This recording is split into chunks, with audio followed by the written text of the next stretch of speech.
Ey iman getirenler, Allah'tan korkun. Herkes sabahı için ne ettiğine baksın. Allah'tan korkun.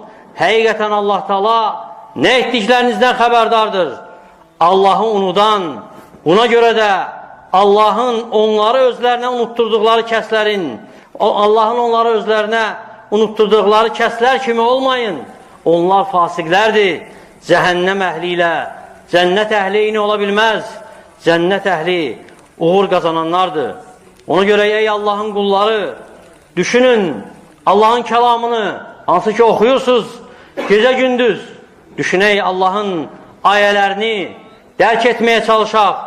Bu təkrarlanan, ölümü xatırladan ayələri hansılar ki xatırladır bizə, ölümü, ondan sonra nə baş verəcək?